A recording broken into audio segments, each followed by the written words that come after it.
días a todos y todas. No, infelizmente no los puedo saludar en una lengua indígena mexicana que me hubiera gustado hacerlo esta mañana, pero hago uso de nuestra lengua vehicular, la que nos une a todos, para agradecer ante todo la invitación, el honor que me han hecho para acompañarnos esta mañana aquí en esta reunión muy importante y para felicitar al movimiento indígena nacional por este esfuerzo muy fundamental, esencial para el país, esencial para los pueblos indígenas, de rearticular las organizaciones, el movimiento, la dinámica,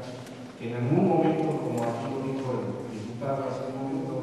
¿verdad?, tuvo el movimiento en México, pero que luego ha tenido una etapa de quietud, tal vez necesaria para reflexionar sobre la situación nacional, y que en este momento, cuando se aprovecha precisamente los festejos y las ceremonias en torno al bicentenario de la independencia, y no olvidemos también al centenario de la Revolución Mexicana, en ambos movimientos los indígenas jugaron un papel muy importante, pues es también igualmente importante que aquí en el centro, además de gran prestigio y de larga tradición, el Club de Periodistas de México, se pueda hacer una reunión de este tipo para mirar hacia el futuro. Y por eso yo me siento particularmente complacido por la invitación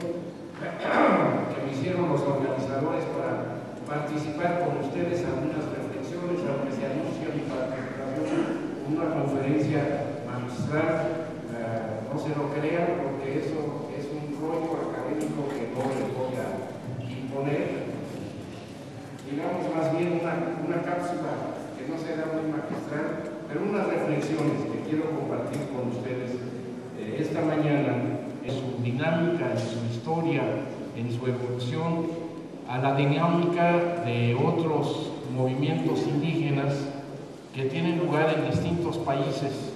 del mundo y con los cuales incluso los movimientos, las organizaciones, algunas de ellas indígenas de México, han tenido relación, pero que significan que en las últimas décadas ha habido un fenómeno a nivel mundial, que es muy importante no olvidarse de ello, que es la emergencia ante la opinión pública, en los medios públicos, en los organismos internacionales, en la vida política, social y cultural de las naciones y de los pueblos, la emergencia de los pueblos indígenas. Antes se hablaba poco de los pueblos indígenas en los medios. Desde hace algunos años se habla más, tal vez no de la manera que quisiéramos, pero hay conciencia de las luchas y la emergencia de los pueblos indígenas. Esto lo hemos visto en el surgimiento y la existencia de numerosos movimientos y organizaciones indígenas que han surgido en las últimas 3 décadas, más o menos, 4 décadas, 30, 40 años, no más allá, en distintas partes del mundo, y que han impactado de diferente manera en sus respectivos países. A esto hay que agregarle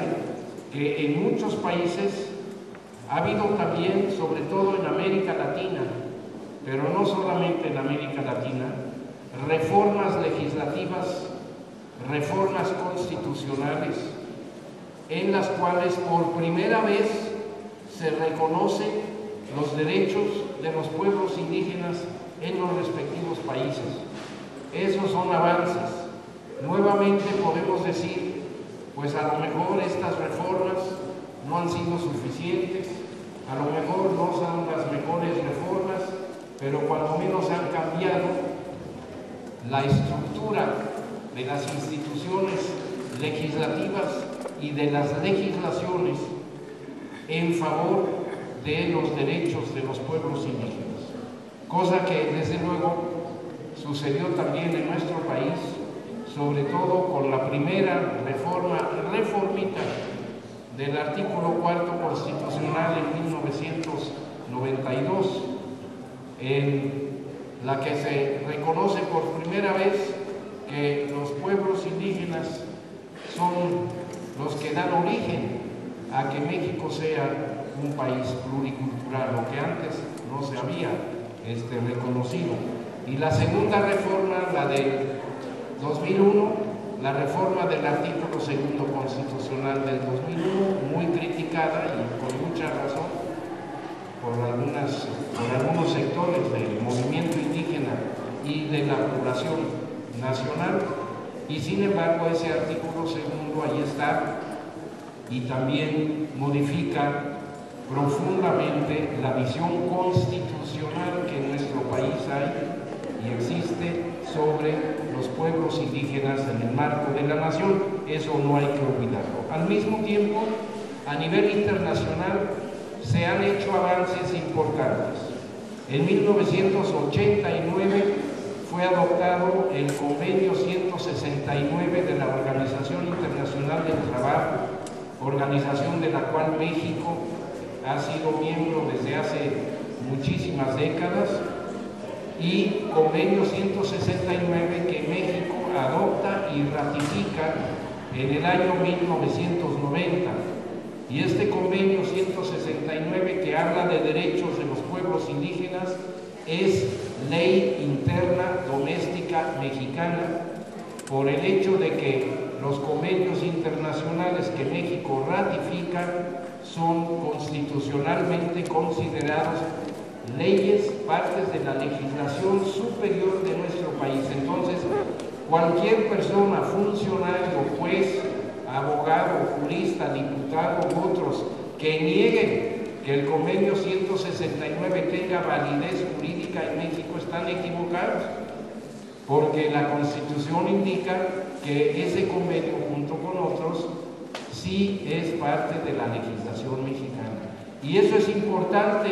para los pueblos indígenas, porque además de otras cosas, y no vamos a entrar aquí a un análisis detallado de este convenio establece el derecho de los pueblos indígenas a ser consultados siempre que haya algún proyecto, alguna decisión o legislación que afecte a la vida de los pueblos indígenas directa o indirectamente, y que pueden y tienen que ser consultados para lograr el consentimiento o la aprobación de esos proyectos o de esas cosas. Entonces, el convenio 169, que es legislación mexicana, es un instrumento de defensa de los derechos de los pueblos indígenas. A ello podemos agregar la adopción de la Declaración de la ONU sobre los derechos de los pueblos indígenas, que ustedes seguramente conocen, que precisamente el día de antier, hace 3 años, fue adoptada por la Asamblea General de la Organización de las Naciones Unidas e incluso por México. Ahí también se ha abierto un gran debate, que si se ratifica, que si no se ratifica, que si es vinculante, que si no es vinculante, que qué obligaciones asume el Estado mexicano con respecto a la declaración. Todo esto se ha discutido y yo me imagino que oportunamente ustedes aquí mismo o en el movimiento que están rearticulando tengan una posición fuerte con respecto a la importancia de esta declaración para el régimen jurídico nacional y la defensa de los pueblos indígenas. A esto podemos agregar otras cosas recientes que son muy importantes en esta construcción de un aparato nacional e internacional de defensa de los derechos indígenas, como son las sentencias de la Corte Interamericana de Derechos Humanos. Pero esto se da también, lo que podríamos llamar avances, pequeños pasos adelante, ¿no? Se da también porque a lo largo de la historia los pueblos indígenas siempre han estado presentes, aunque excluidos, presentes y ausentes, a veces presentes con su silencio, a veces presentes por su participación en los movimientos revolucionarios y los movimientos de independencia,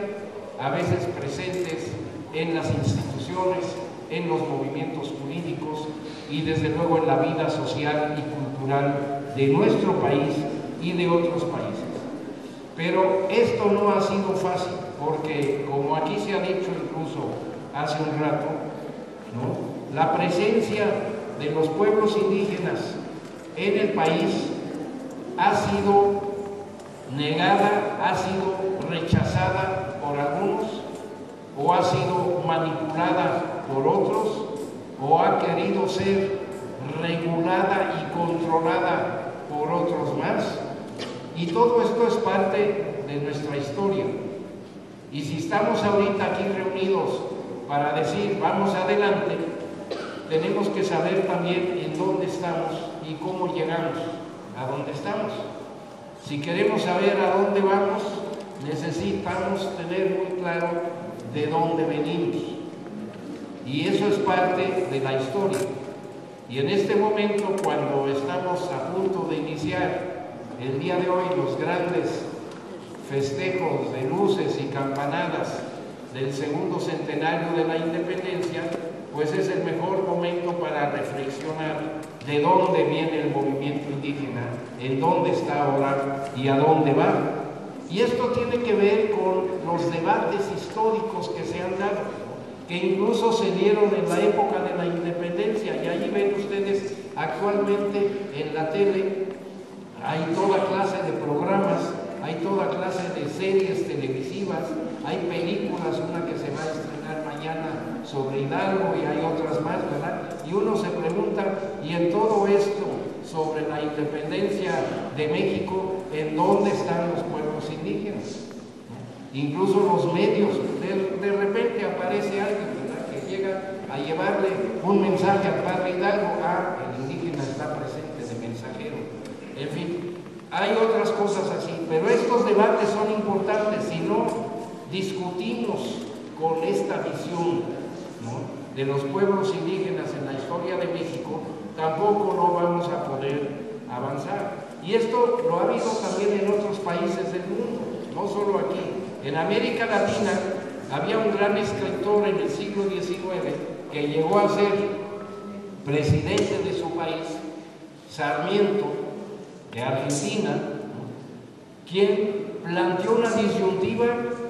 para el futuro de América Latina